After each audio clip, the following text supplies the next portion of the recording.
All right, Chair Russell, we're ready.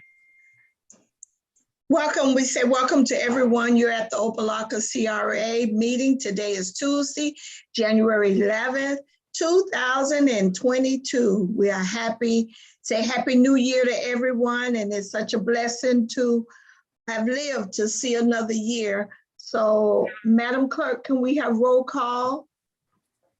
Yes, Madam. Board Member Bass. I'm here. Board Member Dominguez. Here. Board Member Taylor. Here. Board Member Titus. Here. Board Member Williams. Here. Okay. Vice Chair Davis. Here. And Chair Russell. I'm here. Okay, attendance confirmed. Thank you. Thank you. And I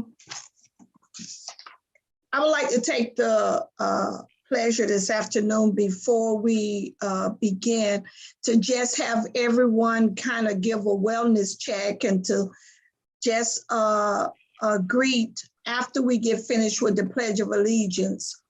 If everybody would just kind of say hi and greet us for the new year. I think that would be a great way to start off our agenda today. So let's start by doing the Pledge of Allegiance.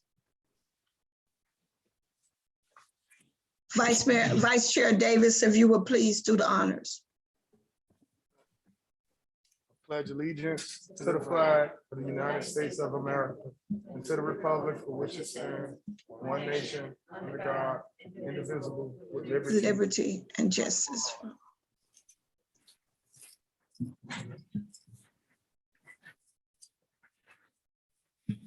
Board Member Titus, if you would lead us in a prayer, please.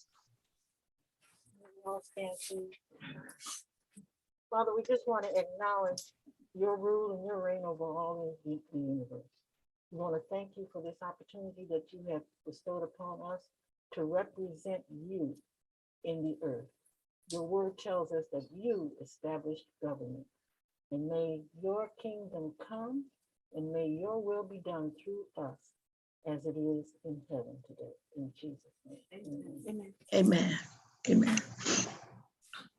We're going to start with you, Vice Chair. If you would just greet everybody, just give us a little wellness check and a Happy New Year. All right, this is Vice Chair Davis checking in, excited for the new fiscal year, obviously 2022, and moving into our new beginnings with a newly established downtown development plan, as well as our most recent Main Street designation. So very excited to see what's on the horizon for the board and the city in its entirety. I'm also grateful and thankful to continue to serve on this great board with my colleagues. Obviously, we bring a variety of different skills and experience to this board. So we look forward to collaborating in the new year and moving things along. So I want to say thank you to my colleagues, and let's keep moving in 2022. Fantastic. Board Member Williams, Mayor, can you give us a greeting? Greetings, everyone. Happy New Year. Happy New You. Happy New Opa-locka. We are so excited for the CRA board, for you, Chair Russell, Vice Chair Davis, and the whole board, just leading us into this greatness that we know is going to be the future of Opa-locka. And I know that together, I'm so excited, and I can't wait till we do big things. Thank you. Board Member Taylor, Vice Mayor. Well, to my colleague, this is the first time I've seen most of you this year. So I want to say Happy New Year. And I am excited about the way the CRA is going.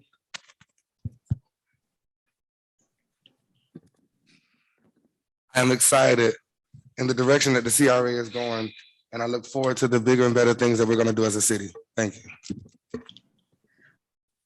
Board Member Titus, I just want to say Happy New Year to each and every one of you here in this room this evening.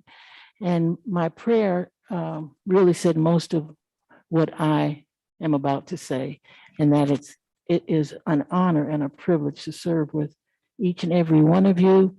And I look forward for God to use us to carry out his will for the city. And we know that he has plans to prosper this city, not plans to harm this city, but plans to give it hope and plans to give it a future. And I'm excited. Board Member Bass, Good evening, everyone. It's again, like everyone said, it's a pleasure to serve not just the CRA, a part of the CRA board, but to serve our city, to serve the city of Opa-locka.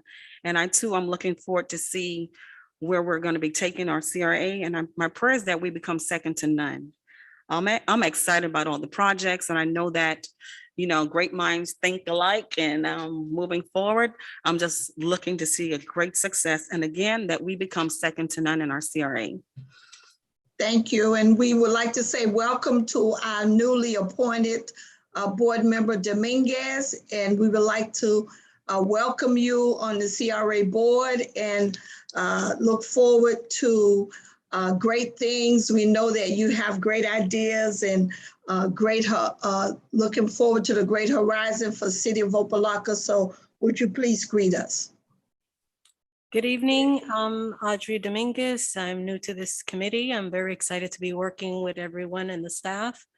I can envision already the downtown Opa-locka, and I can see greater things for the city. I want to wish everyone a Happy New Year, Merry Christmas, and I am happy to be here. Thank you. All right, thank you, each and every one of us. We'll be hearing from our director a little bit later. But as we move forward in this year of 2022, we have a very aggressive agenda for the new year. The director has some great things on the horizon working along with the city. So we're excited. We're excited because we're going to get things accomplished. And as the chair, I said thank you to each and every one of you for your support and how you have supported this board, this CRA. And it shows the community that Opa-locka is moving in the right direction. So with that being said, are there any add-on items, Madam Clerk? Good evening, Chair. Mr. Delane, do we have any add-on items, sir? Not at this time. We don't have the time, madam. Thank you. Thank you. Can we move to the approval of the minutes for 9/29 and 10/19?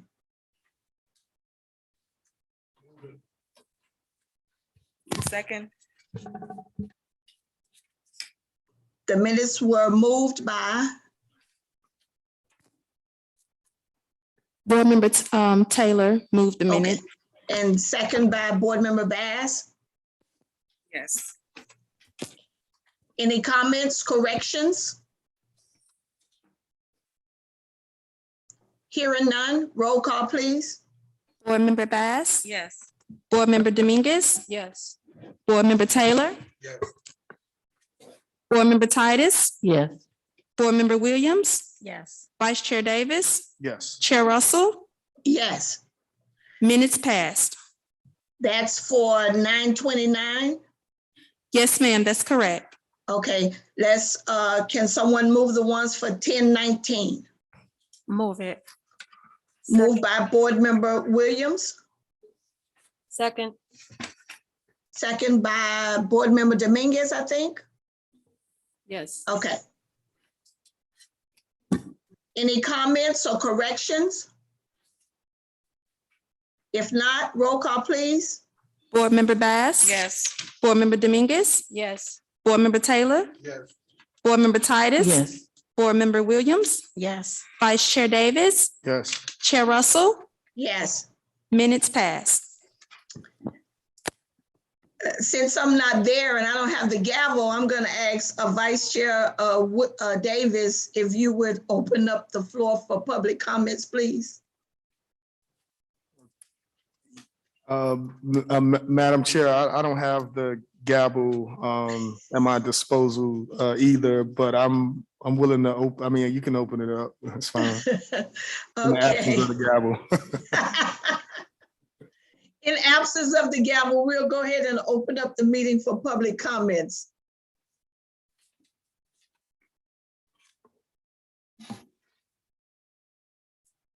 Anyone there?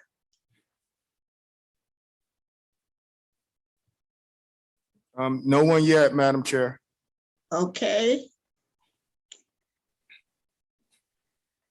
Mr. Director, do you know of anyone that was to come up for public comments?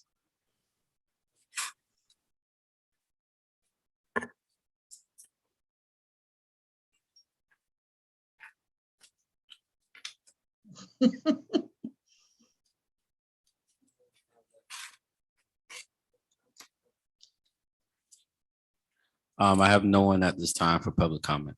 Okay, public comments is closed.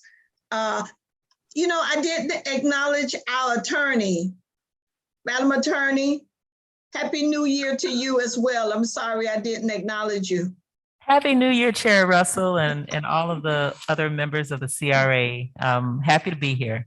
Thank you. Oh, all righty, thank you. We're gonna move on to our resolutions. Madam Attorney, please.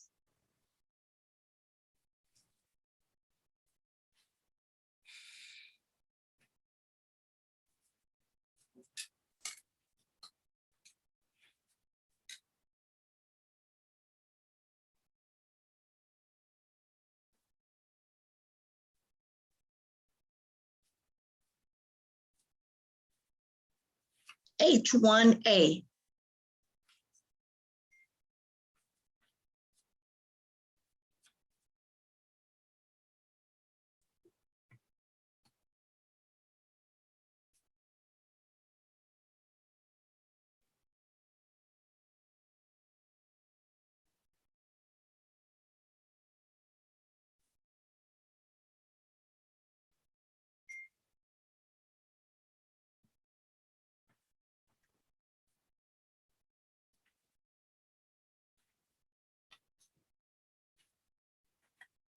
Thank you for your item H1, a resolution of the City of Opa-locka Community Redevelopment Agency, amending the Opa-locka Community Redevelopment Agency's annual adopted general operating and tax increment fund budget for the fiscal year commencing October 1, 2021 and ending September 30, 2022, as set forth in Exhibit A, providing for incorporation of recitals, providing for an effective date.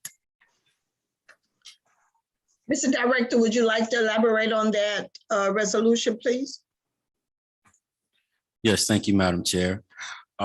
This resolution is looking at an opportunity to provide additional services for the CRA, looking at bringing on an admin assistant and a paid intern.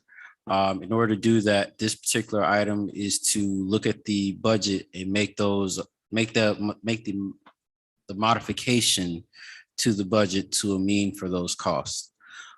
This particular item is tied into item H3. We'll go into more detail in regards to the position. But the budget amendment is for the salaries for both the administrative assistant and the intern. And those numbers will be respectively $45,000 for the admin assistant and $15,000 for the $15,000 for the paid intern position. This will be broken up independently for each position, but the overall number within the budget amendment will be $60,000. And that is reflected in the Exhibit A item. Okay, thank you, sir. Any questions or concerns from the board, please?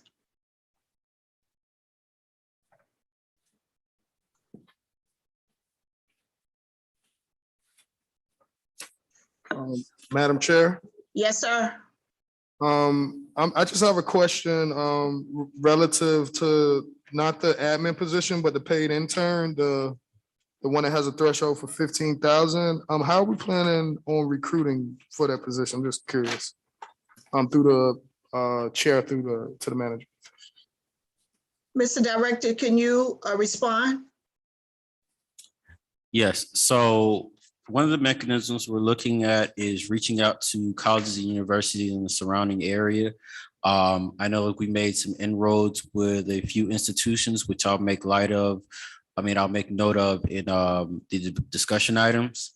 Looking at employment opportunities and training opportunities for students within the public service, public administration space, or urban development space, to get knowledge within the field of urban development, real estate development, economic development, all of those types of fields. So this would provide an opportunity for the youth. We'll look at criteria which would probably be particularly residents, local citizens, civilians that are in the surrounding area who understand this community because they're from this community, but they're also gaining the skill sets to improve the community in which they're from. This is something looking at youth that, like myself, we grew up here, and we gain this knowledge to bring it back to our communities, to build our communities up. And I think this is an opportunity for the CRA to do just that, in providing a realistic, real world training opportunity in a fast growing organization that's looking to move the city into a new direction. Okay. Do we know how long, I guess, we anticipate the internship to run? I guess it a yearly position, or 6 months, or? So the intern position will be on a semester basis. So Okay. it'll be spring and fall. We can look at the potential of summer, but right now, spring semester and fall semester are pretty much our timelines. Okay, so a few months roughly Correct. for the semester. Okay, good stuff. All right, thank you, Madam Chair. Anyone else? Madam Chair, Yes, ma'am. just to piggyback on Commissioner Davis' question. I'm having a moment, y'all. Excuse me. It's been a few weeks. He was talking about the intern, and it's $15,000 per semester, or is that the overall That's the overall for the year. budget? Yeah, that's the budget for the overall year. Okay, how many So times per year are you anticipating having that position? right now, we're looking at 2 that can expand to 3. So we just want to make sure we cover the year, Mhm, just in case you want to make some alterations to it. okay. But we just need to have a base amount. That way we can pull from it as need be for payment for the intern. Okay, thank you. Madam Chair, Yes, ma'am. to the manager, are these positions going to have benefits? And what type of benefits will they have? So the administrative position, the administrative assistant position will be a full-time position, and they will be receiving insurance, FRS, and all the benefits that come with being a regular employee of the city. However, the intern, due to the fact they are an intern, it will just be a paid position. They will not be eligible for benefits. Okay, thank you. It'd be more like a stipend type of position. Correct.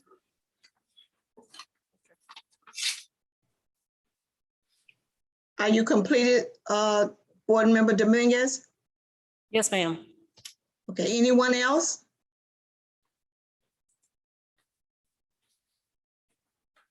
Seeing none, I think that we're moving in the right direction, and this is going to bring us some help to our director that is much needed. You know, we have a very, I think I said it before, aggressive agenda moving forward this year, and him getting this help, I think will help him and help us as a board as well to move more efficiently. So if that be all, roll call, Madam Clerk?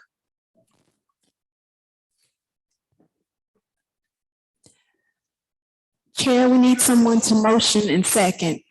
Oh, okay, sorry. I'm sorry. I thought we did. Okay.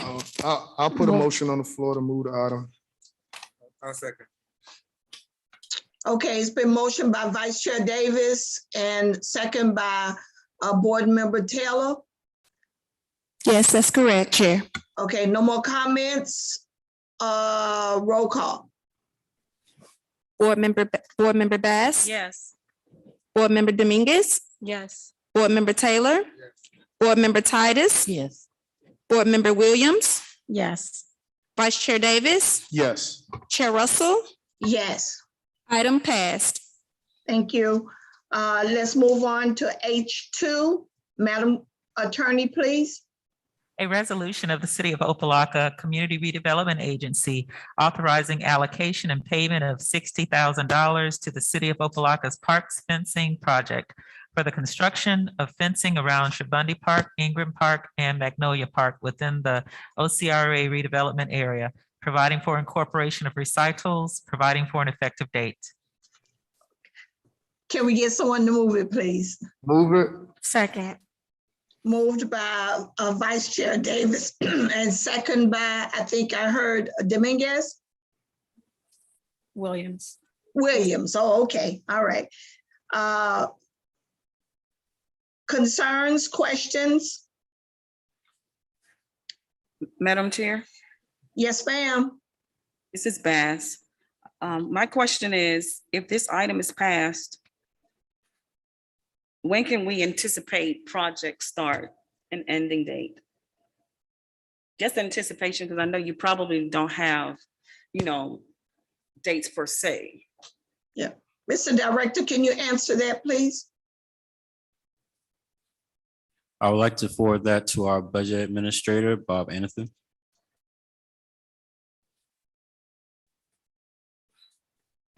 Hi, good evening. Good Hi, evening. Mr. Anderson. How are you? Good evening, Ms. Russell. I'm fine, thank you. I didn't realize you weren't going to be with us tonight. But I see you're here in spirit. I'm here. Very quickly, this is a project funded by a state grant and it has to be completed by June 30th. So it's on a very fast track. June 30th of this year? Yes, ma'am. You said it's funded by? State grant. Okay, thank you. A portion of it is funded by state grant. As usual, Ms. Russell, you're exactly right. It's a 50-50 match. Okay, thank you. To the chair, Yes, sir. to the director, are we refurbishing the fencing around Shabundy, or they're literally gonna do a brand new fence? So we're looking to do brand new fencing around our parks in the city to pretty much provide upgrades as well as security features and beautification efforts. So it'll be a holistic job to upgrade the fencing around the parks. Okay, thank you. Anyone else? Madam Chair? Yes, ma'am. Yes. Who will be installing? Does this fee, do these funds include installation, or will it be installed by the city? Mr. Director? I'll forward that question again to Mr. Anathan.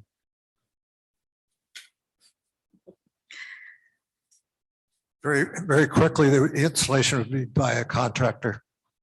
The city does not play an active role in the installation of this project.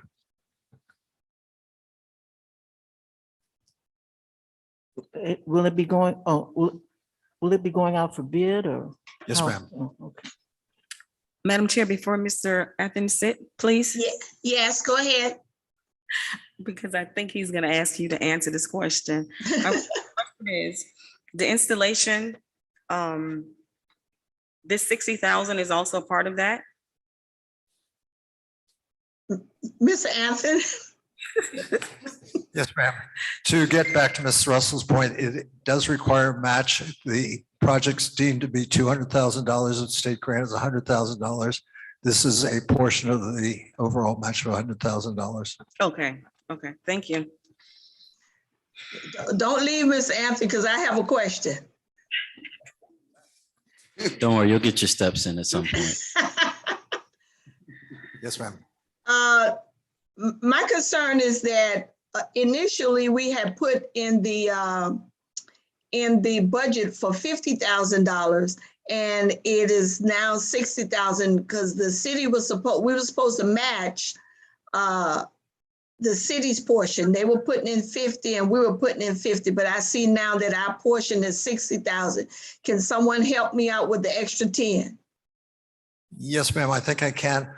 I think it may be a misinterpretation on your part. The concept was originally there are going to be 5 parks involved, and now there are 4 parks involved.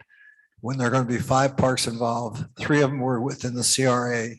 And that's where the 60% of the $100,000 match came from. So it's always been structured in both budgets as 60,000. Okay, I missed that. I try not to miss dollars. I understand, more than understand. Okay. That's my only concern. And you cleared it up. Anyone else before we move with the vote? Madam Chair, Yes, sir. not to ask a question that I thought you were going to ask, but signage. You know, Madam Chair loves signage.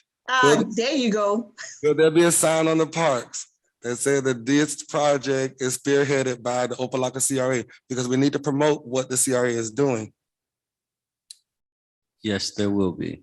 It's in our marketing budget to provide signage for specific projects, and this falls within the realm of that. Okay. Thank you, Board Member Taylor. I had you helped me out. Appreciate it. No problem. Madam Chair. Yes, ma'am. Yes, he beat me to the punch. I was definitely going to say signage because I love my signs. Marketing, that's the key word, marketing. Coming soon, or be on the lookout. Something needs to be there. Also, Mr. Lillian, I'm struggling to hear you down here. If you can speak into the mic. Thank you. Does that sound good now? Very white voice is really. Okay, I'll try to lighten it up. Yeah, just speak. Thank you. No problem. Anyone else? If not, we'll move on to the roll call, please. Board Member Bass? Yes. Board Member Dominguez? Yes. Board Member Taylor? Yes. Board Member Titus? Yes. Board Member Williams? Yes. Vice Chair Davis? Yes. Chair Russell? Yes, and we hope those signs are going to be more than a 4x2 or 2x2 or something like that. Okay. Item passed. Okay, H3, Madam Attorney, please. A resolution of the Opa-locka Community Redevelopment Agency authorizing the hiring of an administrative assistant and intern as support staff for the OCRA, providing for incorporation of recitals, providing for an effective date. Can I get someone to move the item? Move it. Moved by Vice Chair Davis, second by Taylor, Board Member Taylor. Board Member Taylor. Concerns, questions? Madam Chair. Yes, sir. Thank you. Not really a concern, but just more of a suggestion. I know that I guess we're going after a paid internship, sort of opportunity to attract talent and those individuals that are in our universities that can really complement some of the work that we're doing here in the city. But I would also encourage the CRA as well as other departments to seek those unpaid opportunities. Obviously, the paid internships are more enticing, and I'm sure we'll be able to garner a better pool of talent by offering wages. But I don't want to be slighted and don't want to forego those opportunities for unpaid internships, because I think that the will is out there, and we do have young people that are, eager to participate and, help out in any way they can in exchange for, learning. So I would encourage the CRA as well as other departments to pursue those sort of opportunities as well, in addition to the paid internship. Thank you. And thank you, Vice Chair Davis, because that was one of the things that was discussed with the director, that we need to make sure that we don't just look at people for the, we know that most people probably would accept the paid internship, but there may be some people as well that are interested, and to look within our community first, and to our residents, our young people that are here in the community, and make sure that they are at the forefront of the line in getting these opportunities to work within our city. Mr. Director? Yes, so as we briefly covered during the first item, this is to afford for opportunities for particularly young people to, take charge in learning how to manage things within their community, from a real estate standpoint, economic development standpoint, or a marketing and branding standpoint. All these things are very important when it comes to when it comes to community development, and especially in the CRA, where, our role is to, enhance the livelihood of our residents in our community. So to have this opportunity, this makes it a little bit more enticing for individuals to be a part. We've actually released the unpaid intern opportunities back last year with minimal input. So this was an opportunity to look at other options on how to make it more enticing for students. And I'm not that far from being an undergrad, so I get it. It sounds nice, but we got bills, we got things we got to pay for. So this is to amend for that, but also make sure that when you bring someone on, they have an intent to learn, and they have an incentive to be a vital role in this team, this dynamic team. Because as you see, we're very aggressive, and we're a very dynamic group that have a lot of things going on, and we need the workers to feel that same passion, that same energy. So if this is what it takes to entice that type of energy to match ours, then so be it. I want to present it to you all, because we want to look at opportunities to make this organization more robust and provide talent that, once they get the training, maybe down the road, it could be an opportunity to make them employable to the city. So, we're looking at this from multiple fronts, but I believe this is a great opportunity for our city to look at growing our own talent internally. And, potentially in the future, there may be an opportunity for them, because we basically raise them up from our own coffers. Yeah. I'll leave that example out. Thank you, Mr. Director, for that dissertation. But I think what Vice Chair Davis said was very important, and the director, he's going to be looking at that. One amendment, I don't know whether it would be a friendly amendment to this, but to in the process of selecting someone, if someone from the board would be a part of that selection committee, how would we handle that, Mr. Director or the attorney?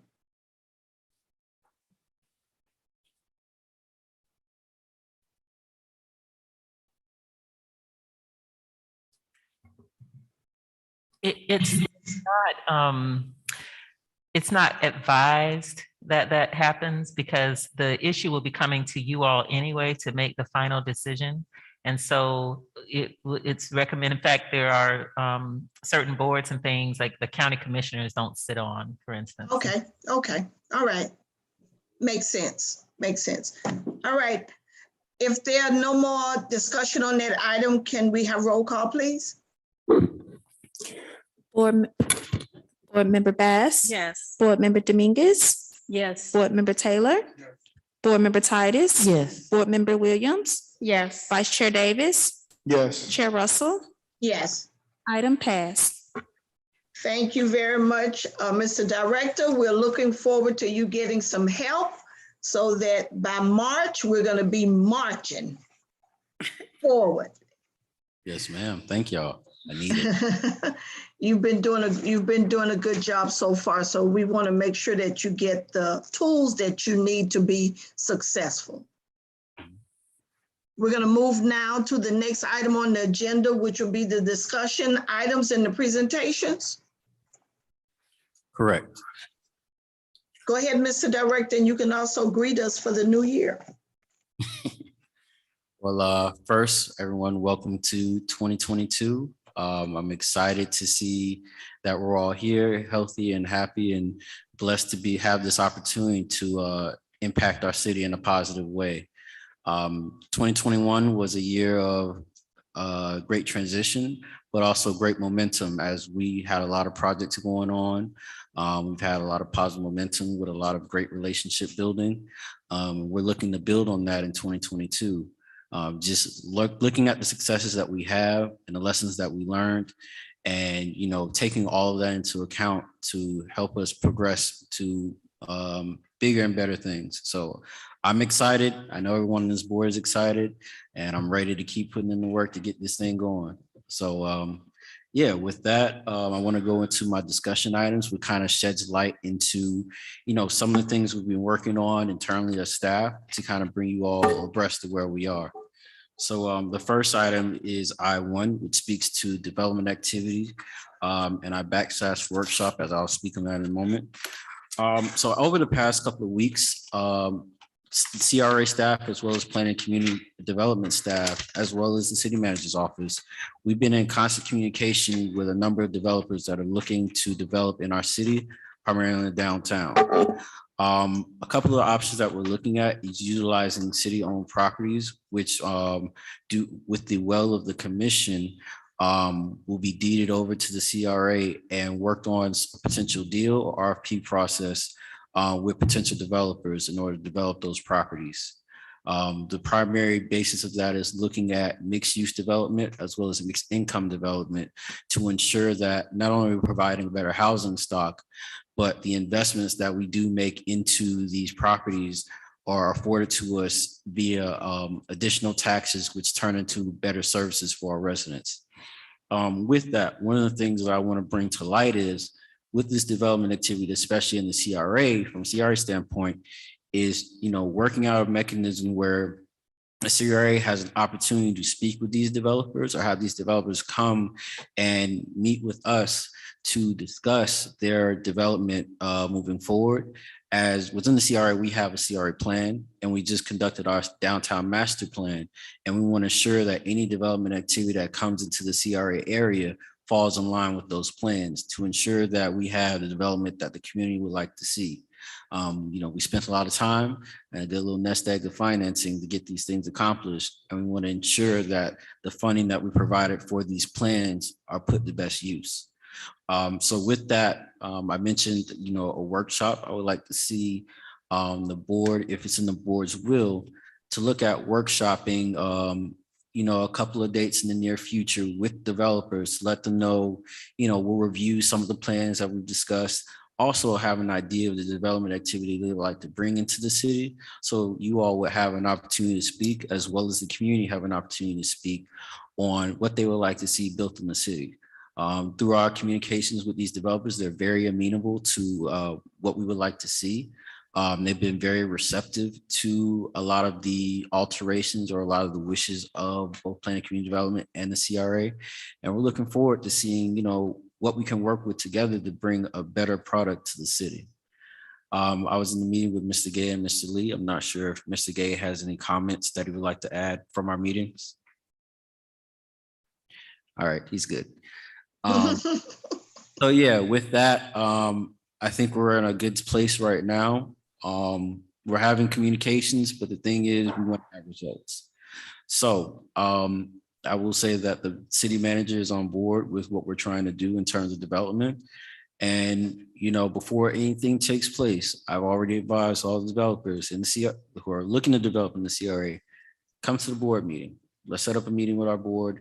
Let's discuss what your intentions are. And they need your blessing first, in my honest opinion, because if we're going to develop something in our CRA, it needs to be something that the community is on board with as well. Any questions on that particular piece? I'm good. Mr. Gay?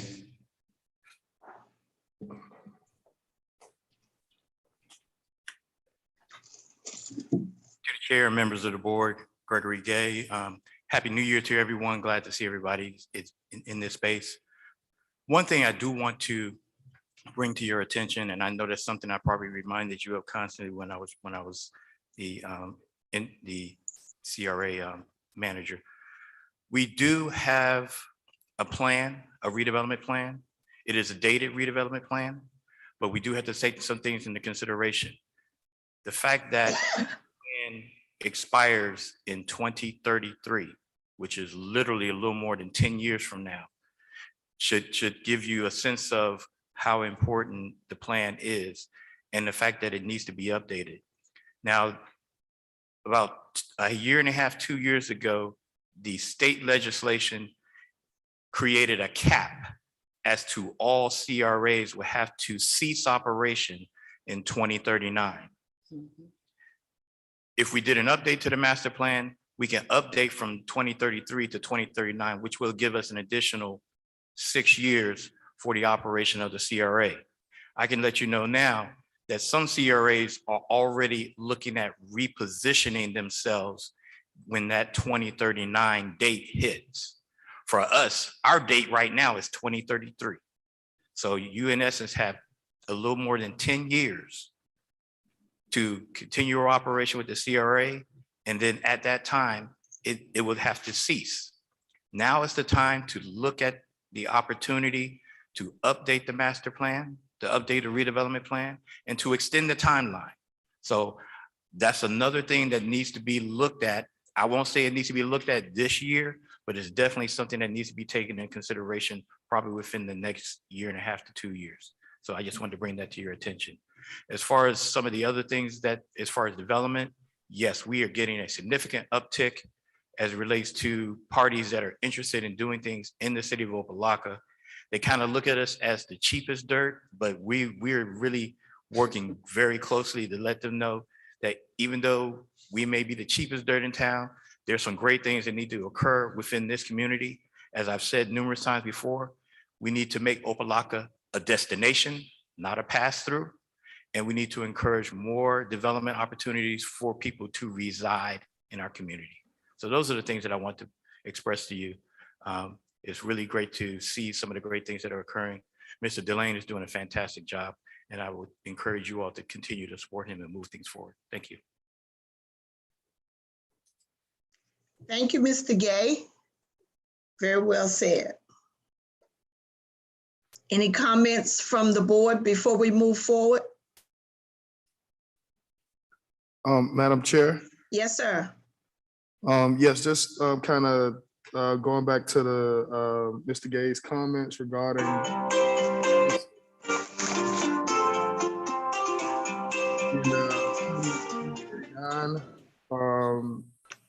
our current, are you referring to the comprehensive plan, Mr. Gay? I heard you say you threw around a few times, master plan, redevelopment plan. I'm sorry, I got so many plans in my head. That's I was speaking in reference to the Opa-locka Community Redevelopment Plan. Which is the 2030. 2033 is the Vision. sunset date Okay. for the CRA. Okay, yes. Remember when this, and some of you may have been a part of the board, I believe Ms. Titus was, when the CRA was created and it was approved by the county, unlike many other CRAs that were given 30 years to operate, Yeah. our timeline was shortened by 10 years. So we were given 20 years to do what needed to be done as far as redevelopment activities and the removal of slum and blight. So we were already short-sighted the whole 10 years. And then on top of that, having this cap placed by the state saying that every CRA has to cease existence by 2039. So we got a lot of work to do. in a shorter period of time. Okay, so the first step would be looking at the plan and I guess completing a new one? It would be Or is it dealing with like the founding documents? I know we talked about that as well, the finding of necessity and really looking at the scope of the CRA and some of the projects that are outlined in some of those founding documents that ultimately restrict what we can do. correct. Basically, we would be looking at what has been accomplished thus far with the initial plan. And then if there may be some things that want to be added to the plan, the most important thing that I'm more concerned about is our timeline. Because we have to do a modification or an update to the plan just to address that particular component. But it does give you an opportunity that if there's other projects and programs that you would like to have included as a part of the plan, that gives you an opportunity to include those projects and programs. Okay, but it has to be in line with whatever our founding documents say though, right? Like we can't still go against those documents if we, Correct. even if we define it in the plan. So, If it's defined in the plan, you can do it as a part of the redevelopment activity. right. It has to be included within the plan. Okay, all right. Thank you, Mr. Gay. Thank you, Madam Chair. Anyone else? Before we move on to the next item, Mr. Director, when you set up these workshops for the board, would you try to do it during the time that we probably have our regular meetings? So we don't have to add more meetings as much as possible to the board? If it's the will of the board, it'll be done. Okay, okay. Sounds good. You can move on to the Innovation District and Partnerships. All right, thank you, Madam Chair. So item I2 is looking at the soon to be designated Opa-locka Innovation District, which is to the east of downtown between 27th, 22nd Avenue and south of 151, north of Alibaba Avenue. This particular area is looking at expanding the uses that are currently available from, the heavy industrial industries to more innovative businesses, tech businesses, e-commerce, everything within that new space. Seeing that a lot of this technology and a lot of this innovation is coming into South Florida, as well as looking at our economic footprint or lack of a lot of influences and utilization of our resources, we're looking to expand the uses of this particular area. And this is actually looked at in our CRA plan to expand the uses of city properties and areas of the city that needs to be revamped. This is one of the examples of how we can do that. And we're also looking at our neighboring communities such as Wynwood in Miami or Flagler Village in Fort Lauderdale, who have, areas where they were previously heavy industrial. And now 10, 15 years later, those areas have transformed into maker spaces or art spaces or spaces for commerce, just a whole economic transformation over the course of 10 to 15 years. The thing with that is a lot of these developments were pretty much proffered by developers and investors from the forefront. So the issue with that is, yes, we see the transformation. However, the residents weren't included in that transformation, or the existing tenants weren't included. So these opportunities and these resources kind of bypassed the organically grown community. And what you see now is kind of an exodus of those existing business and residents in lieu of these new businesses coming in that kind of don't really play into the community, but they're creating it for their own. In Opa-locka's case, we've at least had the opportunity to look at that from the forefront and create an opportunity for our community to have something that it can claim as its own and build around that. With that, I want to speak in regards to the partnerships that we're seeking to create. Staff has been speaking with a couple of the educational institutions around the area. We actually just had a conversation with Miami-Dade College as early as last week, and I believe it was yesterday as well, and putting together training programs for Opa-locka residents, knowing that we have a lot of industries coming into the community as well as existing industries, but there's a lapse in hiring in the community because those skill sets of our residents don't really match up. And a lot of the issue that we have is these companies coming in and doing job fairs. But when you have a resident base that aren't employable, those job fairs kind of fall on deaf ears to the residents because they can't, it's not something that falls within their space. So in our conversation with Miami-Dade College, we spoke with the director of the Department of Continuing Education, who spoke to us at length about the potential programs that we can see to provide for the Opa-locka community, working with the businesses that are here and creating those training programs, those apprenticeship programs that are vital to create an environment that has a labor pool that has those skill sets to be employable. With that, we had a conversation with Prologis, which is an entity that's moving into the city currently.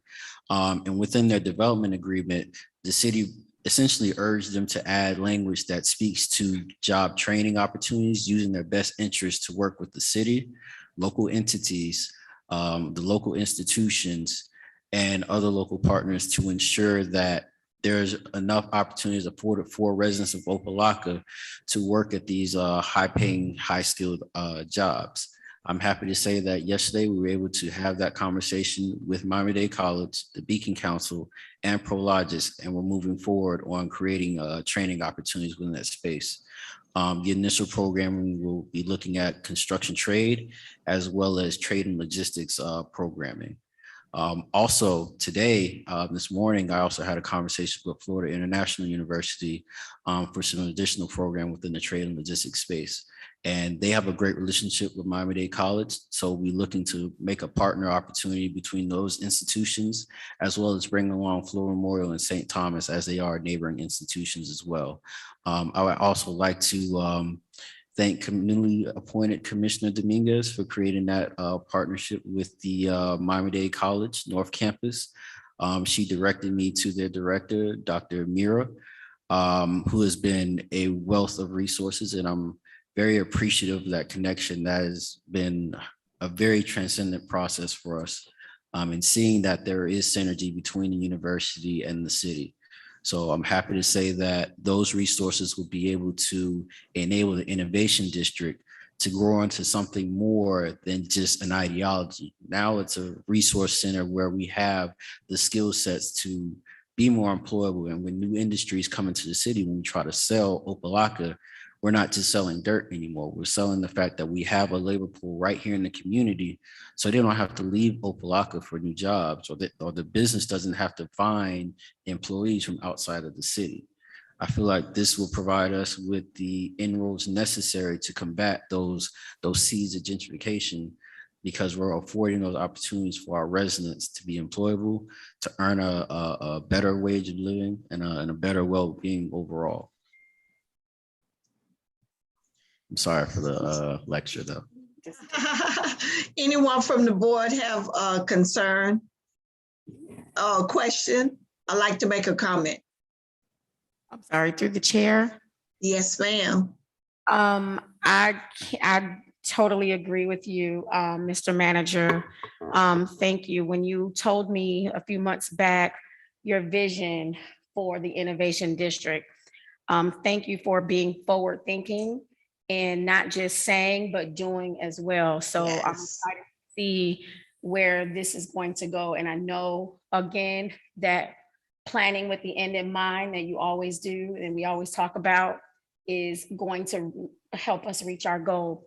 I cannot begin to tell you in my career how many within this year conversations, partnerships that I've had on the high school level connected to CTE, career development, dual enrollment, partnering with specific organizations.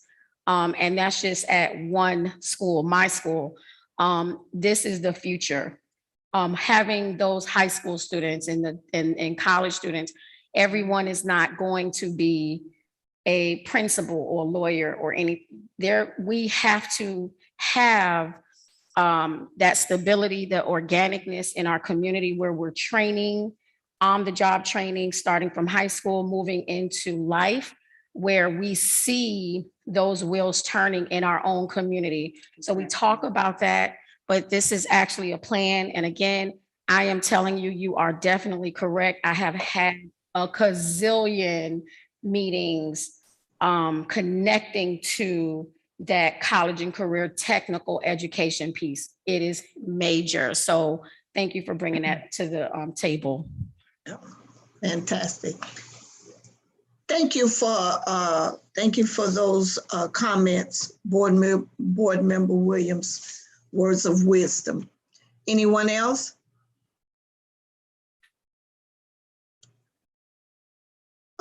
Mr. Director, when we're talking about this district, have you identified a space in that area that you're looking at? Have you identified a space possibly that we could begin to look at, or that you have your eyes on? You want us to just run by there and lay our hands on the building? So I do have a particular parcel in mind. I'll be able to, well, I'll speak with staff to see what we can do in regards to that particular piece of property. But I think it's in a strategic location around an upcoming development. And I believe that this would probably be the best location to have that catalyst. I know that I've made mention before that I would like to create a small business incubator, or pretty much a think tank, to where you would have these educational resources in unison with the local municipality, which is the city of Opa-locka and the CRA, as well as financial institutions, venture capitalist firms, all of these resources in a singular location, to where you can pretty much create synergy for entrepreneurship and career development opportunities for the community. I believe I mentioned this before, that while I was in college in Florida State, I was a member of a small business incubator called the Domi Station. And that was essentially that, initiated by Leon County, the city of Tallahassee's Economic Development Council, in partnership with Florida State University, Florida A&M University, and Tallahassee Community Colleges, and a slew of banks, as well as venture capitalist firms. And seeing how that model transformed that area, and also created a high volume of business retention and residential retention. And this model is actually replicated nationwide. I mean, I know on a firsthand basis of what it's done in Fort Myers, as they just established a location called the Collaboratory in Miami with the Center of Black Innovation. You know, these think tanks are very innovative in what they can do. And I believe having that singular location, especially within the innovation district, would speak volumes, and especially with the resources that we're building now and the partnerships that we're building now with the institutions, as well as our local industries. I think we have a strong case to do that in the near future. But my main thing is build the programming first and build up your residents first, because everything else is going to come in time. But if our residents aren't in a position to receive it, then we're doing our community a disservice. And as we just heard from Mr. Gay, he said that, you know, we don't have a long period of time to, as a CRA, we don't have a long period of time. So we do have an aggressive, a very aggressive plan that we are going forth in. And we have to keep in mind that, you know, it's of time sensitive. And one good thing in hearing this conversation, it will, when we listen to the commission and you all have your commission hats on, you're always asking the question, well, are these developers? And they always say that, oh, we're going to do a workshop, or we're going to have a job fair. But now we're going beyond just saying that we're going to have a workshop for employees or a job fair. We're going to have a partnership where they will have trained individuals already that they can go and pull from that pool of employees. And I think that will that's going to be a big plus. to the city of Opa-locka and to our residents, and it's going to help give them hope that, you know, they're going to be able to get a job within their community and make a livable wage. So I'm excited. I'm really excited. One question I have for the board before we move forward, I asked the director, I want to know the mindset of the board. As we travel, I know a lot of you see some areas in a community where they have, what do you call that? Art? Mural. Yeah, art murals. And I wanted to know from the board members, what do you all think about art murals or a section of a art mural in the community within the CRA?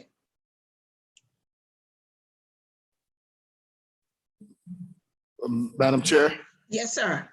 Yes, if I understand you correctly, you said a mural, art mural within Yes. the area?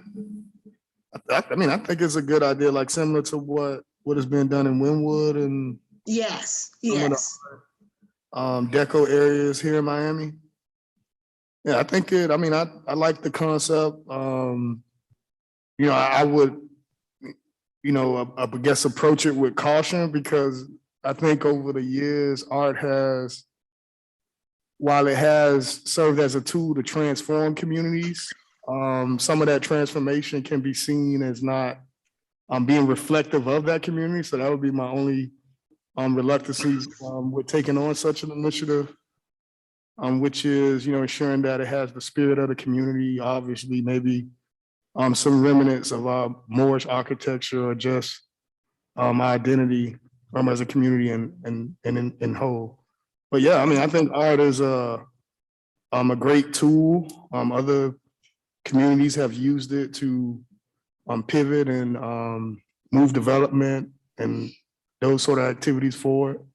I think in the Opa-locka, in particular, we sit in a unique position, being that we have our own native form of art and architecture, that being our Moorish revival art. So I always felt that, you know, in many ways we could capitalize on that as a city. So yeah, I mean, I support any sort of arts projects or any murals or anything that reflects the, you know, the spirit and essence of who we are as a community. Yeah, yeah.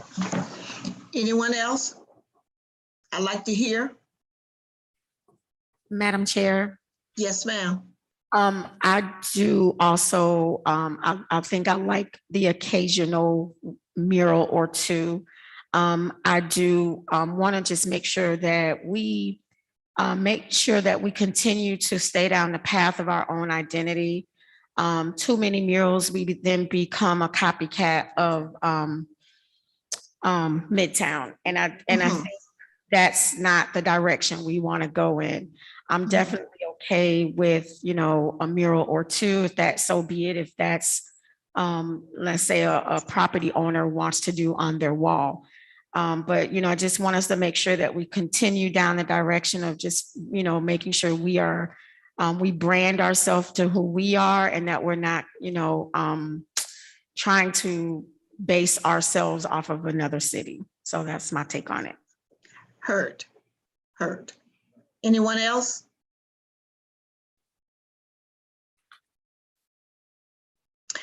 You know, I kind of like the concept. Opa-locka CDC a few years ago did a type of mural on the street where they painted, I think it was a block. They painted on the street, and I thought that was really nice. And I agree with you, Board Member Williams. We don't want to overdo or, you know, or take away from the beauty of what we are in Opa-locka. We don't want to do that, but a mural or two that represents the city and where we're going as a CRA, I was thinking that might be something that would be reflective of us and nice. So glad to have your input. The next item I3, please, Mr. Director. Well, Chair, I just have one small comment before we move on to the next item in regards to this. Yes, So yes. the commission will actually be voting on the more survival style handbook tomorrow during that meeting. And one of the things we like to do with that is to ensure that any development that comes into the city reflects the style that the city is known for. I think it's, interesting that Opa-locka has the heritage that's been built into the city since its inception. And that's something that stands out all on its own. I don't believe we need to keep up with the Joneses in terms of adding murals all over the city. Although I believe that we should look at some opportunities for Moorish inspired murals in select areas, but I don't want to become, even though I'm looking at the rubric of Wynwood, I don't want to become Wynwood 2.0. That's right. Become this generic looking copycat that has been a cookie cutter in other areas because they see the success in other communities. Again, we developed the Opa-locka Innovation District to be a standalone set apart district all on its own, created by Opa-locka for Opa-locka. And I think, holding on to our heritage of that more survival style will help kind of, tell that story of, we're a city of dreams, we're a city of dreams realized. And I believe that is something that would stick a little bit more than, just nice paint and artwork all on the walls, because, we're not completely a blank canvas, but it's one that can always be enhanced, but looking at our historical imprint, for lack of a better phrase. Yeah. And it will help people understand, because at one point the Moorish architect was getting a kind of negative outlook. So it would really bring it into what it really is. Thank you for the input. I appreciate it. It helps me to look at it in a different light as well. So. Okay. Item I3 is discussing the strategic investment program. So during our last CRA meeting back in, I believe it was November, we discussed a list of incentive package. We discussed an incentive list for developers seeking to come into the city, or property owners that are seeking to improve their businesses, or homeowners looking to improve their homes. With that, one of the items was looking at creating a strategic investment program. And the goal of that is looking at specific types of investments or developments that would enhance the community, whether it's a makerspace or say a destination, or for identity purposes like a brewery or a bakery, or anything like that, to where supporting businesses would utilize that service, or that service would attract other businesses to be around it. The CRA could look at opportunities to providing an increased amount of funding for bringing those businesses or those type of developments into the city, or assisting developments coming into the city. If you look at the next page, which is titled OCRA Development Assistance, one of the examples that we're looking at, and something that staff and the city manager has discussed, is looking at supporting a local development in the CRA. And this is looking at development of a different housing stock over in the Magnolia North area. One of the things we're looking at is providing assistance for the development of 15 units, half of which are for live work units along the Alibaba Avenue corridor. And that live work is actually an opportunity where the resident could not only live there, but also have an office space, or have a space where, they have their business or sell goods or anything like that outside of. So, it's looking at not only improving the housing stock, but providing a commercial component, a retail component to those residencies, which is a smart investment to look into as you're trying to build out what you would like your community to look like. So this is just an example of that. Other examples, like I mentioned, are looking at restaurants, bakeries, things like that, or, investing in new industries, or say like a for example, an automotive industry, or, someone looking to build electric vehicles in the city, for example. We will provide additional incentive dollars for those potential entities, because they will provide additional investment. They will provide opportunities for residents to be employed, and all these bells and whistles that would, turn around and have a solid investment back into the CRA. So that's what this particular program is looking at. And I just wanted to bring it to light that these are the examples that we're looking at moving forward. So you all have your minds wrapped around, what this program could entail and what transformative properties this item does have for the CRA. Thank you, Mr. Director. Any questions or concerns or comments? Madam Chair, Yes, sir. not any concern or question, just a few comments. As far as the Innovation District goes, I think that is a great opportunity. I do also feel that we should be promoting it. As you know, City of Miami, has put forth similar initiatives where they issued pretty much solicitations from Silicon Valley, encouraging businesses to relocate here in South Florida to take advantage of some of the opportunities that exist. So I would like to see, some sort of call to action in that way. Maybe, I don't know how, that's up to the manager to, promote. And in addition to promoting the new Innovation District and all that it has to offer, looking at, the type of businesses that we have in our city, obviously we can see that we have shortfalls in certain industries. In particular, I'd like to point out that here in the city, we don't have a major grocery store chain. So we have a lot of B-level, C-level kind of supermarkets, but no major grocery store chains, i.e. Publix or even Winn-Dixie for that matter. So I would like to just kind of throw that out as an option. When we're looking at industries to make our community more self-sustaining. Sounds good. Thank you, Madam Chair. Thank you, Vice Chair Davis. Very good comments, and I know the director is writing that down on his list of things to accomplish.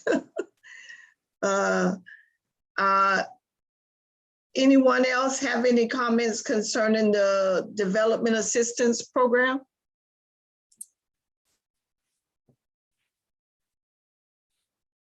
Okay, sounds good. Mr. Director, you have one more for us? Two more? Don't worry, they'll be quick. Okay, go ahead. Take your time. Take your time. All right. The second to last item 4 is speaking in regards to a CRA consultant. As mentioned during our budget hearings back in September, with our limitations in terms of staffing, one of the things we want to look at is providing opportunities for consultants to provide technical assistance for specific fields, looking in the realm of real estate development, economic development, basically all the things I mentioned before, because they are very pressing issues and items, and getting consistent feedback and expert opinions to help CRA move forward in our initiatives. We're also looking at a consultant to manage our PR and marketing as well. This is something that I've discussed with the board previously. And right now we're going through a process to collect quotes to provide that for the board for their ratification in the near future.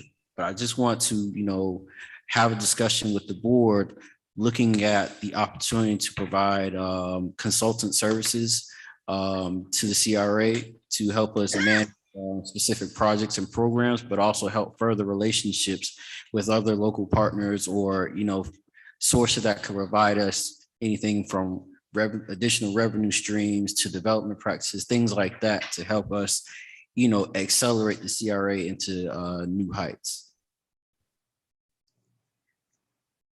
Board members, any questions, concerns, comments?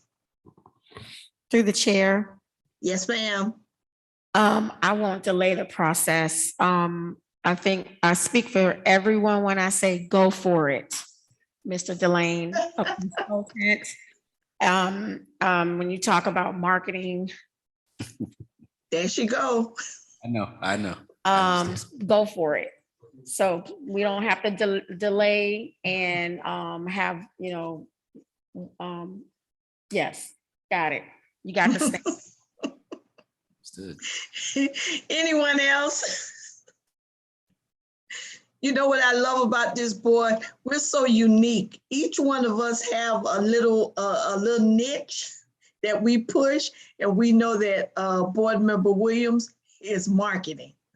Mhm. I'm science, she's marketing. Chris Davis, get that money. Anyone else? Okay, all right. Mr. Director, you said, I heard you mention the PR and marketing consultant, and then you said something about a consultant for, tell me the other ones that you said. Economic development and real estate development. Okay. Because normally CRAs with larger bodies hire professionals within this space.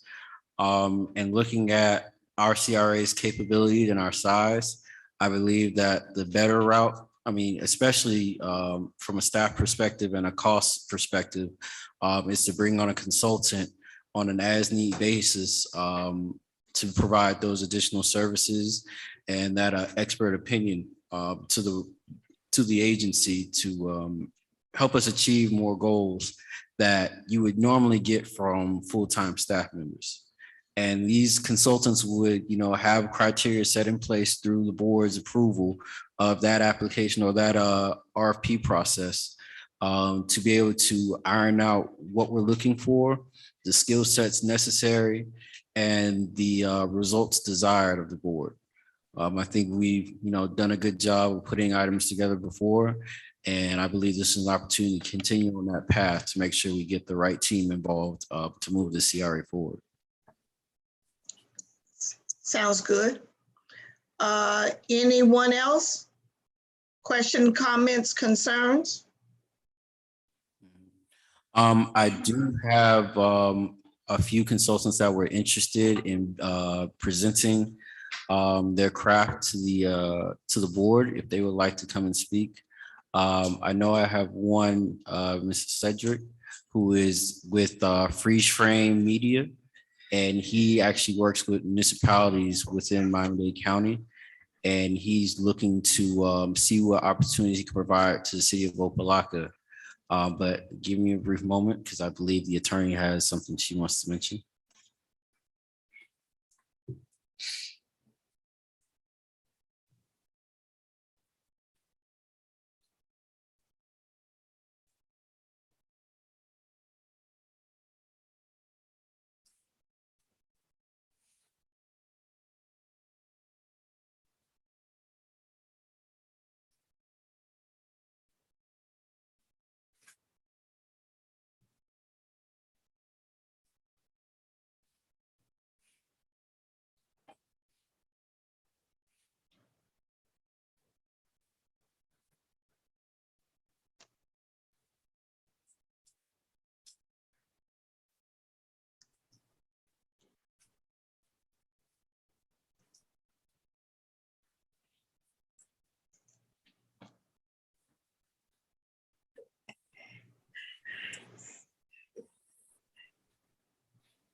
Okay, we'll forego that piece and go ahead and move on to the next item. The last item is looking at the CRA hosting essentially a farmers market / vendors fair, and it's entitled Bazaar on the Boulevard. We're looking to host this event on February 11th in unison with Opa-locka Parks and Rec Department, as well as the newly designated Main Street Opa-locka organization.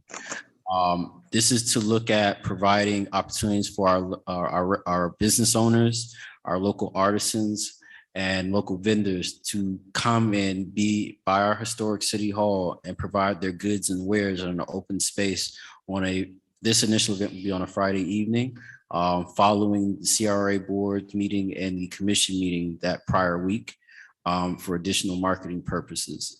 But I believe this is an opportunity that can, enhance the visibility of our downtown, enhance the idea that downtown Opa-locka is a destination, and the fact that the CRA is putting its residents first and providing these opportunities both economically but socially, as a meeting place and a place for individuals to come, throughout the year, and give purpose to what a downtown truly feels like. With that, like I mentioned, we're working in unison with Parks and Rec, and I would like for Ms. Joy Hawthorne, if she could come, echo the sentiments of what we're looking to provide in our partnership. That way you all have an understanding of how we're going to work together. Good evening. Happy New Year. Hey, Joy.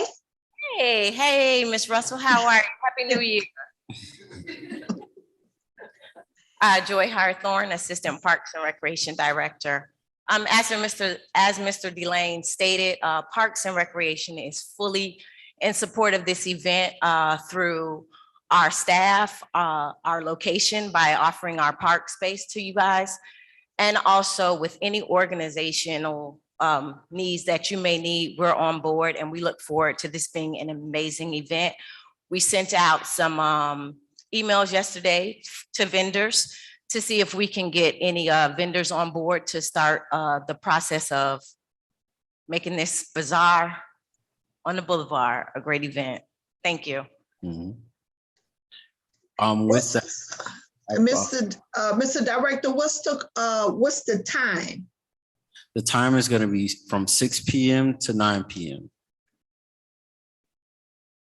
That's a short period of time. Well, the thing is, this initial event is pretty much an introduction to the activity. We don't want to make it too long-winded, essentially to create the demand, just to show what we can do, and just kind of like a teaser to the type of potential that downtown has. The idea is to do it monthly, but we want to at least have an initial event that the residents understand what's going on, or they start to ask questions, because when it comes back next month, at least they have a month to plan out or a month to look forward to the next event. With that, we're actually working concurrently right now with local partners. I'll reserve the names until a later time to partner with us on the event, and local sponsors who are well supportive of the event, as they've helped us in events in the past, such as the Opa-locka event and other activities that we've had in the city. So I will say that we have strong support moving forward. And this is something that we're looking to create an ambiance where the community, from a residential standpoint and from a local business standpoint. I believe that with the support of the board and the support of city staff and our city partners, I believe that this event will be very transformative for this community. Sounds good. And it's going to be, that's on a Friday. Correct. And if you look at page 44 in your packet, it's pretty much a layout of how the activity is going to be managed, the partnerships that we're looking to establish, and other supporting details in regards to that particular event. Mr. Director, is that going to be Weather Historical City Hall? Which area are you looking at? This is going to be on the parking lot on the east side of Historic City Hall. Okay, so you're going to use the parking lot to set up for the vendors? Correct. Okay. And in terms of parking information we provided, I'm actually working on another potential opportunity, which I'll speak on at a later time when I have more details to provide. Okay. You know that we may not be having another CRA meeting before this event takes place. So you might have to call a special meeting if you need something from the board to make this a goal. Correct. From a dollar standpoint, I don't see this surpassing the purview. However, I'll be establishing that later on this week. And if it does surpass the dollar amount, if we don't get enough supporters or sponsors, I'll be bringing this back to the board, pending a special meeting to see what inroads need to be met. But I believe there's a question by Board Member Bass. Yes, thank you. Question. Was there a particular reason why you choose on a Friday and a 3-hour span? So we didn't want to do anything too late, but also we're looking at the hours after work. Also looking at an opportunity where city staff can also be a part of this activity as well. And ensuring that we capture the most energy on a date where there's enough traffic in the area. I mean, we can do, the idea is to do it on Saturdays throughout if we were to do it monthly, but this initial event will be, an event. It's something that, it's a Friday night activity where you can bring the family out, you just come home from work or the kids are out from school. So you don't have all day to do everything else. And by the time they get home, they're tired. Fridays is as soon as you come home, you can pop over to this and you head right back home and then you have all your days Saturday. So the next events, now you know when it is, now you have plenty of time to prepare. But this is just for this particular event on this Friday. And I didn't want to be too long-winded because I also have to take into consideration traffic and noise in a residential area, because after 10 o'clock, then you'll start, having the complaints of certain residents about noise and parking. Individuals throughout the community. We kind of want to avoid that for the initial event while we work out some additional kinks. This is like a kickoff. This is like a kickoff type initiative. Correct. Yeah, I got that. Just one more question. You also said that it would be in the parking lot? So yes, they'll be in the City Hall parking lot. Right. And when you say City Hall parking lot, you talking in front of 780 Fisherman Street? Oh, excuse me, historic City Hall parking lot. Okay. And you just spoke about the residential area. For me, that side is more residential than the other side where the lawn is at. Okay. So I don't know if, that's a second thought. And actually, I think it would be nicer because it's prettier. On the green space? Yes. The only issue I had with the green space, I know myself and Parks looked at it. It's not as level as you would like it to be. Okay. And, I'm trying to decrease the level of liability for this particular event. I mean, it can expand into the park, it expand into City Hall, but looking at a location that's, ready now, that was probably the most accessible location outside of, doing it anywhere else in the downtown. But also the main point of doing it by historic City Hall is just that we're looking to activate that complex, and having activity at that complex brings attention to historic City Hall. So that's going to be the permanent spot? It can be altered. I mean, that's why I mentioned it's a kickoff. It's something that's ready-made now. I'm already working with Parks and Rec. I've also spoken to maintenance about, what needs to be done to spruce up the area, looking at lighting and looking at all that, because it's pretty much primed and ready right now. As we're working through the challenges and working through the feedback that I received, there's multiple areas we can relocate to in the downtown, but from the onset, we saw that as probably the most prime location to have this particular event. And doing it in that short time window, then you won't have the concerns about the longevity of the event, or, as I mentioned, the other potential hassles that may arise. So it's kind of the lesser of multiple evils, but I think for this particular event, it should do well, and it'll be well managed. It's in a confined space, so it won't expand outside of that. And it's in a confined timeline, so you won't have the noise complaints beyond 10, 11 p.m. Thank you. For the chair. Yes, ma'am. Mr. Delane, I think the chairwoman brought this up. This potentially, which I think is amazing, by the way, I'm excited for this, but this will have a financial impact. So couldn't this potentially be an agenda item soon and very soon? So we're still working out the financing, because that's the reason why I brought up the potential partners, because they would be able to assist in certain costs. However, if it goes past the manager's purview of about approximately 5,000, then that would have to be brought back to the board. It would still be brought to you all for the final expense, even if it doesn't go past that number. But at the moment it passed 5,001 cent, that comes to the board for ratification. So that's why I think I'm a little uneasy having this conversation right now, just in case it does, if it does have a financial, I want it to be a goal, but I don't want any hindrance. So I'm just having a conversation right now, just in case it does have to come to us for a vote as an agenda item. I want to be able to put the stamp on it, but not have that conversation before the item has to come to us. Correct. Okay. So as I mentioned, myself and Parks are in both relationships now, because our target is to have everything in line and on the dotted line by this Friday. Because by next week, we're advertising and marketing. So we want to make sure that we have an entail, all it's going to cost, and who our partners are going to be, because we still have to put those funds, writing.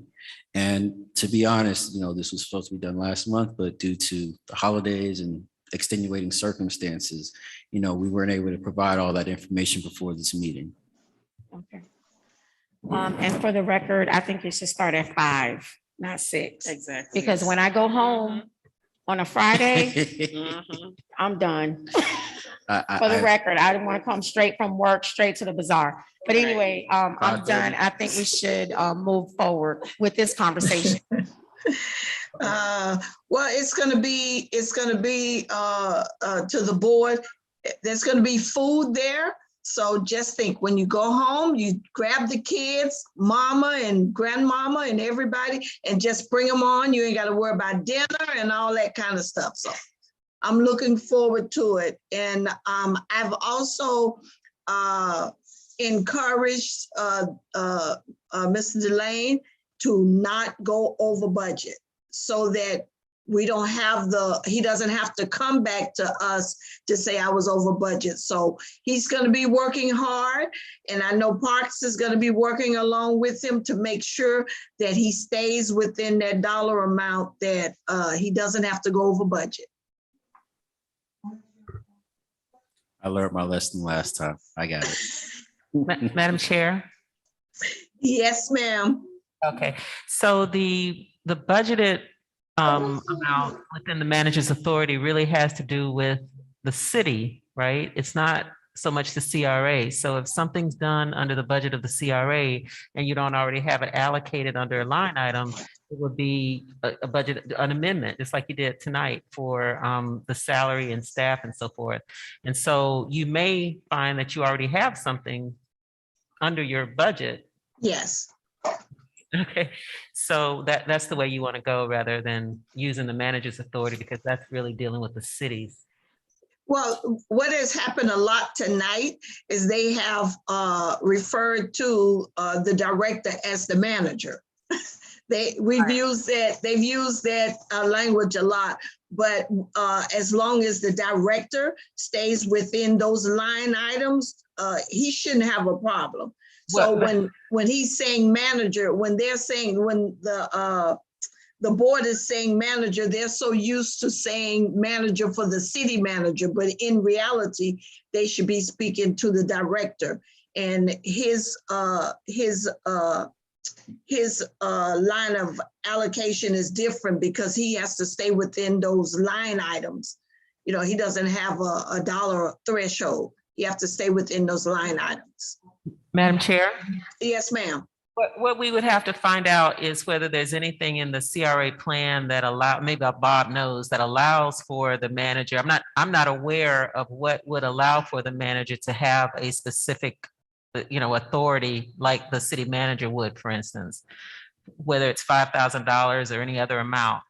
I don't know what that authority would be. And so that's why I'm saying, I think Mr. Delane has already identified something else perhaps in the budget that would apply, and that may take care of it, because that would be something you've already approved, because he Okay. doesn't really have any specific authority on his own. Yes. That's not budgeted. And I just want to state that that item is specified in marketing and special events. We do have it earmarked for $50,000. I know that's something that we're very pressed on putting together. And just want to make the board aware that we do have a line item specifically for special events. However, I want to circle it back to the attorney. Would there be any hangups for a certain amount outside of that budget, or since the budget is already in place, would there be any parameters in terms of how much is being spent? Well, I think that, these are the type of items, obviously, that would come as a, if you had more time, you would have brought it as a resolution, right? So for the commission or for the board to consider. So I would recommend that you have a vote tonight asking for a certain amount. If that amount is not to exceed $5,000, then this board would take a vote on that, and then you know what your parameters are. That sounds good, Madam Attorney. And also, we got to realize that 50,000 budget now is for the year. So we want to make sure that we don't give a large amount for this first small event and then find at the end of the year that we don't have enough money. So if someone from the board wants to set a dollar amount, someone want to put a motion on the floor for a dollar amount? Madam Chair, I'll put a motion on the floor to start at 5,000, given the directors, will to go after in-kind donations and other funding as well. So motion's on the floor for 5,000 as a initial budget. And I second that. Okay, it's been motioned by Vice Chair Davis and second by Board Member Taylor for a $5,000 cap, and anything beyond that would have to come back to the board for ratification. Any other questions concerning that, or concerns or comments? Yes, Madam Chair. Yes, ma'am. Regarding the vendors, are the vendors only can be the residents or vendors outside the city of Opa-locka, like Miami Gardens, if somebody wants to come in and bring their products or items that they're selling, can it be an outside vendor to the manager? Mhm. To the director. Director. So, Boardman Dominguez, through the chair, the idea is to identify local vendors within the municipal boundaries of Opa-locka. However, that's not to exclude other vendors in surrounding communities such as Miami Gardens, Hialeah, North Miami, or wherever. The idea is to ensure that our local businesses are highlighted. Our mom and pop operations or our smaller operations that don't really have a strong footprint outside of word of mouth, providing them a platform to where now they're exposed to a grander audience. I think that's kind of what we're looking at, to provide those opportunities for those particular businesses that are within the surrounding area. Okay, thank you. Mhm. And I think, Mr. Director, I think that's a good way to start, because we want to, we're trying to bring traction to our businesses that are in Opa-locka. And the cost for the vendor, I think I saw was $30, which is really not a lot of money, but it is a short period of time that they will be there. So I like the idea of trying to get Opa-locka businesses involved first, and then, of course, we won't close down to other people. But just to use as an example, you wouldn't want to bring in Chef Creole, although we might, and then they would take away the business, all of the business from the small businesses within the city that you're trying to promote. So, Well, actually, to that point, something that I have looked at is maybe bringing in one or two brands that have local recognition to kind of enhance the visibility. Because at the end of the day, you know, you can still have one or two large vendors that have that recognition surrounding the other vendors and the other food trucks that may be lesser known, because then expose them to other options. You know, their normal clientele may see something else that they may like or may gravitate towards, and now that's a new customer for that business.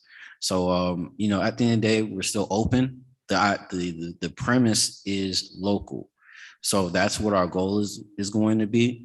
But I don't want to shy away from utilizing brands that people are familiar with, because at the end of the day, our main thing is branding this event as something people want to come to, and they're going to be more inclined to come to what they know, as opposed to something that may still be new and still in experimental phase with brands they're not familiar with.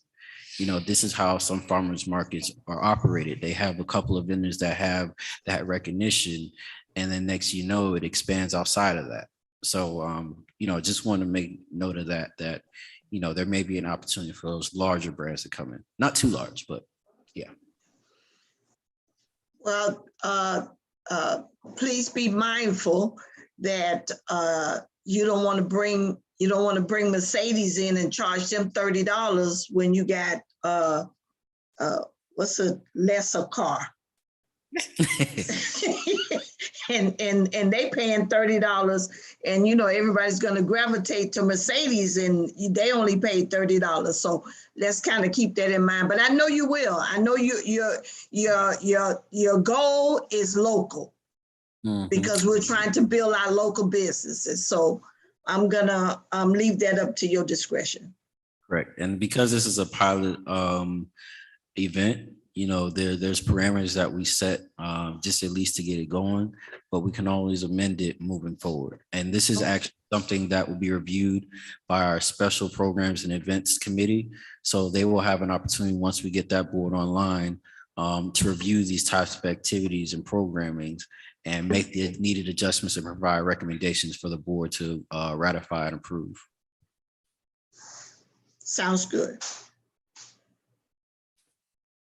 So we need to vote on the motion. Yes, that's correct, Chair. Board Member Bass, That's a definite yes. Board Member Dominguez, Yes. Board Member Taylor. Yes. Board Member Titus, Yes. Board Member Williams, Yes. Vice Chair Davis. Yes. Chair Russell. Yes. Item. Very good, very good. That concludes your discussion items, Mr. Director? We're done. I'd like to make a motion. Motion for what? How you know we finished? Who was that say I want to make a motion? Taylor. Taylor, he has to go to church. Taylor. You know, I thought I was gonna say something about Taylor because I couldn't see him down there. Was he looking at his watch? I couldn't see him, but okay. Don't listen to them. I'm and everything. So not. Anyway, very productive meeting. Thank you all very much. Taylor, I saw on last night you had that spinning class, I would call it. It was not for beginners, so I guess I gotta wait till you start something for us beginners. For us beginners.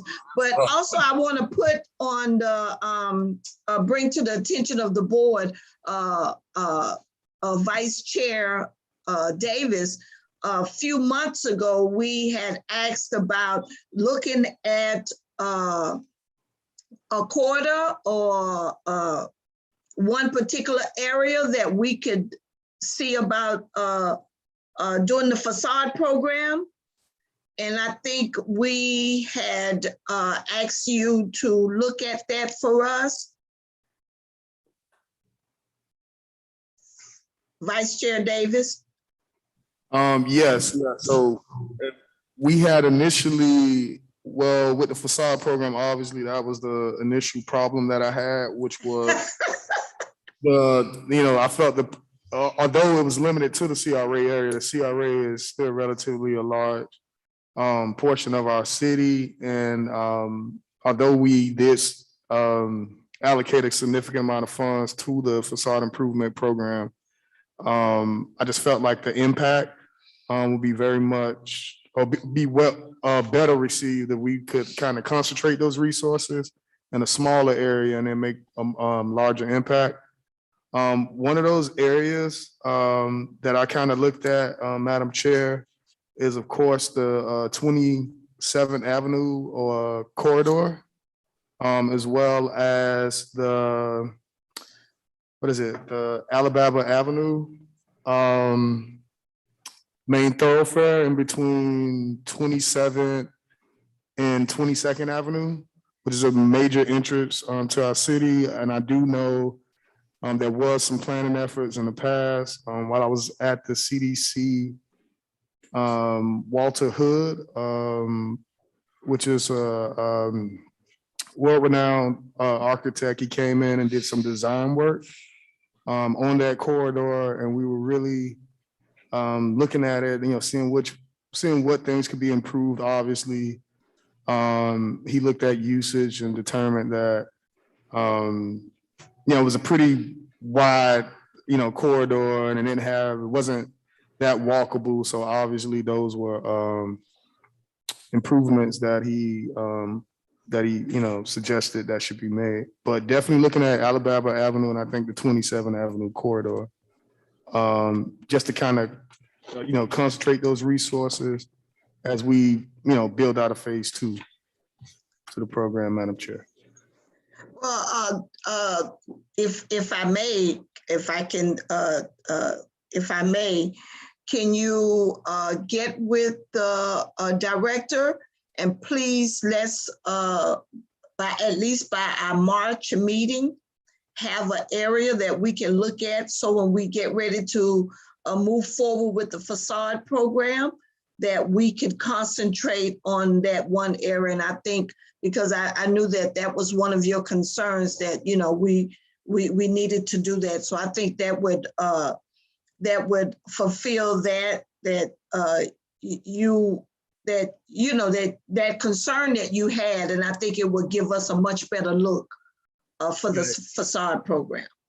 Right, and that was the initial purpose of the program. Again, the facade was also a pilot program. So as we move forward into subsequent phases, obviously we had the opportunity to make amendments and add and take out those components of the program that doesn't fare well. So obviously, the 27th Avenue corridor or Alabama Avenue corridors are both more visible areas with a lot more commercial spaces that can take advantage of the program. Therefore, we'll see more of an impact. So I look forward to working with staff, to make those recommendations moving forward. So thank you, Madam Chair.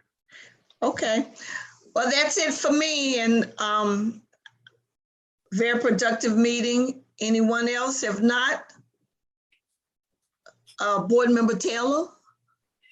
Motion to adjourn. Second. Have a good evening, everybody. Oh my God, they are outrageous.